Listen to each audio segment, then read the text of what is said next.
I'm going to move straight over to Linda, and then when Linda's finished, we'll entertain questions and comments from the participants here, and then we'll ask our watchers online whether they have any questions or comments. Linda. Okay, great. Thanks very much, Wendy. And again, it's a pleasure to be here. I feel very privileged to be up here at the table with Sir John Holmes and with Ross Mountain, two people who are very respected in our community.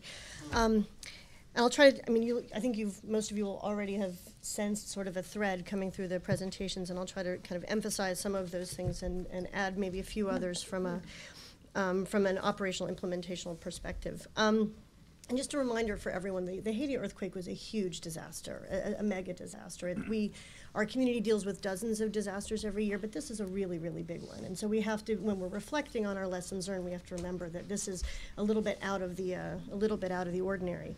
And also a reminder that our community comes together by consensus.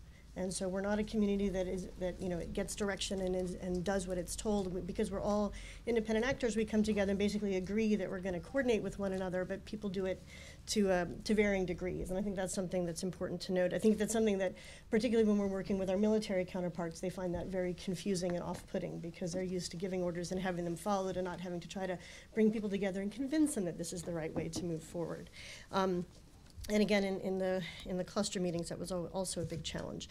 I think one of the things that everyone raises when we're looking at sort of reviewing the Haiti response is the leadership issue. Because it is important, because we are led by consensus. If you don't have strong leaders who can convene people, bring them together on the table, and get them to start moving on the most important issues, it's a challenge. And I think we had a particular challenge, again, because this was an urban disaster. It was a disaster that happened where all of the headquarters are located, not only the headquarters for the government of Haiti, but our UN agency headquarters, the NGO headquarters, both international and national NGOs, and civil society. And so every actor that would normally respond to a crisis was deeply affected by this. We lost so many of our UN colleagues, NGO colleagues. For our international NGOs that were trying to respond, the first thing that they had to do was check and make sure all of their staff were well taken care of. And our staff being, usually in most countries about 95% national staff. Most of the NGOs were first checking to make sure that their staff were okay. Many of them had lost family members. Almost all of them lost their homes. And so there was a few days of trying to make sure that everyone was okay, and then how to get everyone back to work. And most of those folks were basically, to use a sports analogy, were playing hurt for the first couple of months, because not only were they trying to do their full-time work, which meant 14 to 16-hour days, but they were also trying to take care of their families at the same time. So it was a bit of a special challenge there. And I think we need to take this into account, both the NGOs, UN agencies, and others. A lot of the folks who were in place in country at the time we're very traumatized, and we need to think really hard about how do we support those kind of folks in a situation like that. Again, Haiti was normally in a development context, and so a lot of our country directors on the NGO side were development folks, not necessarily folks with a lot of humanitarian training. And how do we do a really good job of bringing our emergency directors in to support them in these sorts of situations? And the question is, how do we make those decisions? How do we bring people in quickly in a way that doesn't undermine the leadership that's already in place? Again, there was the issue of the integration of local actors, which was a huge challenge. And again, a lot of it, as Sir John said, was very Haiti specific. Because most of the buildings fell down, there weren't very many places to hold meetings. And so many of us were located at the logistics base at the airport, which is a very difficult place to get to for most people. And because it had been basically a military base before, for all intents and purposes, the security was very tight. And so it was quite difficult for a lot of our Haitian counterparts to enter the base for the coordination meetings. And then if they did, it's true that most of the coordination meetings were in English, which, in a Francophone country isn't appropriate.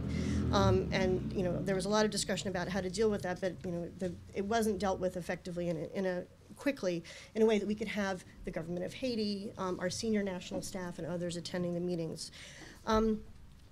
We also, as far as the local actors are concerned, we as a community need to learn how to make better use of our community networks, both in urban settings and in rural settings. In a place like Haiti, there's a lot of really good church networks and other networks that were available and that were actually doing quite a lot of work, but those weren't always utilized by the larger community. And I think along with that, I think we as a community need to be a little bit more proactive in how we engage with local actors. We know which countries are at risk for natural hazard. And so I think there's an obligation on us to start looking at those countries and developing relationships with civil society, local NGOs, and others before these things start to happen. It's true that it was difficult in Haiti because the local NGOs there wasn't a platform in place. A lot of the NGOs didn't tend to get along. There was a lot of competition amongst them, which made it a little bit more difficult for us to engage them as a community and for them to come together as a community to promote some of their issues. But that's not to say that there aren't some really excellent NGOs out there doing some very good work. On the coordination side of things, it was a huge challenge, again, with so many actors there and so many, as we would like to call them, non-traditional emergency responders. So, I mean, Haiti being so close to the United States, we did have a lot of folks come down, and a lot of churches in the United States have long relationships with Haiti, and so everyone wanted to come down and take care of their church or their church network. And those folks aren't used to the coordination system that we have. Some of us aren't used to the coordination system that we have. And it was difficult for them to integrate, and it was hard for them to understand, and there were just so many of them that many of us weren't able to take the time to help them integrate.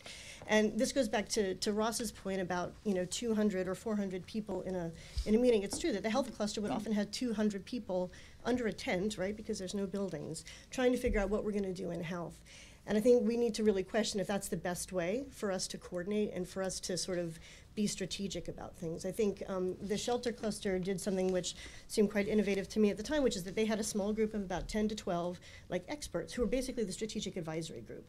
So they set the strategy, which was then reported back at the cluster meetings. And I think that's something in a mega disaster like this, something that we should probably try to institutionalize, because it's too difficult, especially when you have people coming with a lot of different experience, but also folks who have been there for a month and then new people arrive, and everything has to be explained again in the same meeting, which isn't a good use of anybody's time when everyone is extremely busy.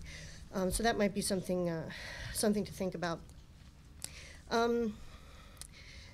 There's the other question about how to integrate the military into our response, which is difficult, again, because they look at problems in a different way.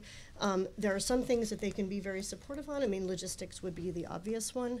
Other stuff, as far as direct service delivery, not quite so much. And we need to have a continual engagement with them. And I have to say that the OCHA Civil Military Coordination Section actually did quite a good job when we were down there. And this is an issue that we've been discussing, since the U.S. military, Southern Command was very active. We've been meeting with them to sort of go over how it went and how we might do things in the future. And I know this is something that OCHA CMCS will be looking at going forward. One of the really key things that our community, I think, needs to take away from this is we do not know how to do urban disasters. We just don't. All of us were trained in rural response. And so the tools that we've developed, even excellent tools like the SPHERE project and others, really aren't set up for urban response. It's something that we've been discussing in SPHERE to try to figure out how to make sure that what we're putting together now is applicable, but it is extremely difficult. And we have particular challenges in an urban situation. In water and sanitation, you just can't dig a latrine in the middle of a city. And so when you have 1.5 million people out of their homes, that's a huge sanitation challenge. The camps, we're used to, camps that are delimited and, and you set up your own security. In a city, you can't really do that. And people were settling in open spaces. A lot of the NGOs were really nervous about taking on the camp management responsibility because they couldn't secure those spaces. And, as we've mentioned before, there's a huge protection issue. That was very difficult. I think there are a few things that, just back to the clusters and coordination. The needs assessment issue is a big one. And this is something where we basically, I think, have to discipline ourselves, because when you have all of the sectoral folks wanting to do one assessment together, everyone has 10 questions that they want to ask. So you end up with 80 to 100 questions, which is almost impossible for the statisticians to compress. And this isn't a new issue. We've been talking about it in the needs assessment world for years. But I think we're just going to have to, get tough with ourselves, make things smaller, make things easier, and just get on with it. There's a lot of proxy indicators that you can use, and you can do deeper ones later. But in the first, few weeks of a response, you really do need to know the basics. And I just wanted to slide back to the local actors issue again. and the discussion of how we move into early recovery. As many of you know, there was a post-disaster needs assessment that was done, and frankly, in the very early days of the response. And whereas it's an extremely important thing that needs to be done, I mean, normally they're done over about a 6-month period, but there was pressure in this situation to compress it to 6 weeks. And as a result, certainly the local civil society, NGOs and others didn't feel like they were actually adequately consulted or represented in the results of the PD&A.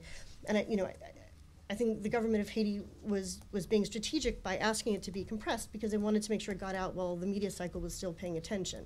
And we all know that that's true, because after a while people will forget until a cholera outbreak happens, but that's not what you want your country to be known for. But I think we needed to have done a much better job, and it could have been much deeper, could have been much more consultative, and I think we would have had a better product as far as a national development plan as a result. But before I finish, I do want to leave us on a slightly positive note. I mean, there are things that we've done much better this time than we have done in the past. For those who were involved in the response to Hurricane Mitch, you'll remember that the gifts in kind, the plane loads of clothes. I mean, there's so many stories out there that would be funny if they weren't really sad. I think we did a much better job this time. There were a lot of messages passed on the cash is best, and I have to say that Presidents Bush and Clinton did quite a good job in the States on that. I mean, it's not to say that we didn't get some things that we didn't really need, but I think the sort of square poundage or whatever was much less this time. I think OCHA actually did a really good job with communications with the beneficiaries. Their CDAC programs seem to be quite successful, and it's something that I think the NGOs probably still have a lot to learn from that perspective. And the thing that is our job in humanitarian response is to reduce excess mortality, and the excess mortality did not go up after the earthquake. I mean, so as far as the saving lives thing goes, we did quite a good job on that. There's a lot of other issues that we're dealing with now that are systemic problems, but that's not always neither the remit nor the expertise of the humanitarian community, and so that's where I think our conversations with our development colleagues and our government colleagues really have to come into play. Linda, thank you very much. Mm-hmm. Right on time.